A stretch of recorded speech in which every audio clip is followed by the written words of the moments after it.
Happy Kaiju Live. We're continuing our deep dive into Marvel's Godzilla King of the Monsters by Herb Trimpe and Doug Moench, and this is so cool. We're on to issue 12. I got the omnibus on the left. On the right, we have the black and white essentials. In the middle, that original classic issue with that fantastic old comic book smell.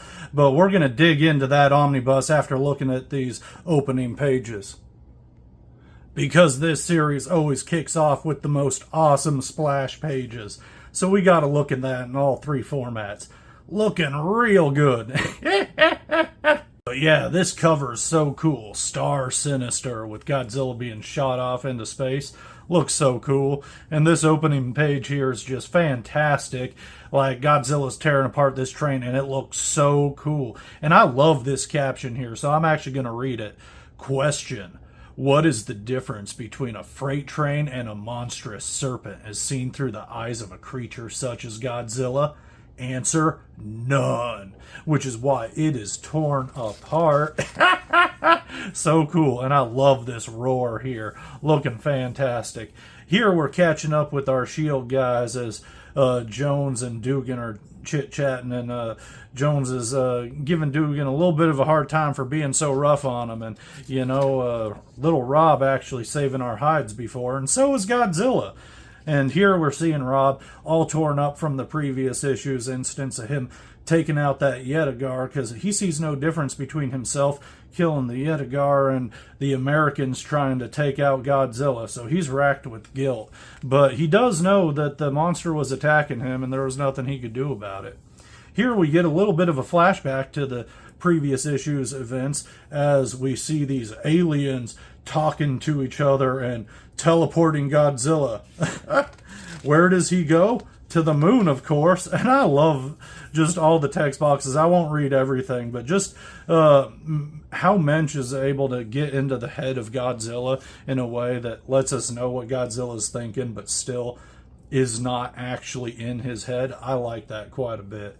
Does a great job with it, and Godzilla's such a fun character. And I love seeing him just flying through space and landing. We have previous instances of Godzilla being zapped into space and fighting monsters, so this is this is like a comfy old blanket as far as I'm concerned. And this monster right here, the Beta Beast, is so freaky looking. I love it. That is cool. I would love to see this thing as an actual monster suit. That would be so radical. But we get the coolest fights here. The coolest. In fact, hey, should we take a look at these fights in a different format? I think so. Let's look at that in the black and white essential volume. That looks so flippin' cool. I love this bit here where the monster lunges at him, but this panel where Godzilla's grabbing him by the arms there and just flaying him about, so cool. And I love the use of just like the completely solid shadows there. Looks so great. Oh, yeah. The best part about the omnibus is now I can just pick up a book and read it in color or black and white. But jumping back and forth is really fun just to see the differences. But you can't go wrong with either way of reading this book because both look so good. Yeah, I can dig it. Kick ass. And this page, too, is so cool. I love it. So cool. Yeah, this battle is just absolutely fantastic. So let's absorb that sucker in the black and white, too. So cool. I love how he's reeling back here after getting shot with those darts. And here where they're just having an awesome breath exchange. Like, man, that is epic. That is an epic beam battle. That rivals Goku and Vegeta, you know what I'm saying? Oh, that is just awesome. And this panel here. The Beta Beast presses his attack with a blast of real fire, and Godzilla knows he will die on this barren plain unless he retaliates in kind. He must draw upon an inner strength, tap into hidden resources. He must summon courage. He must succumb to rage. courage and rage, the keys to life. Yeah, I just absolutely love this issue. And just the narration and how Doug Moench is able to get into the head of an animal like Godzilla is so cool. He does such a good job with it and characterizing him while still making him a mysterious entity. And Trimpe just kills it with this artwork.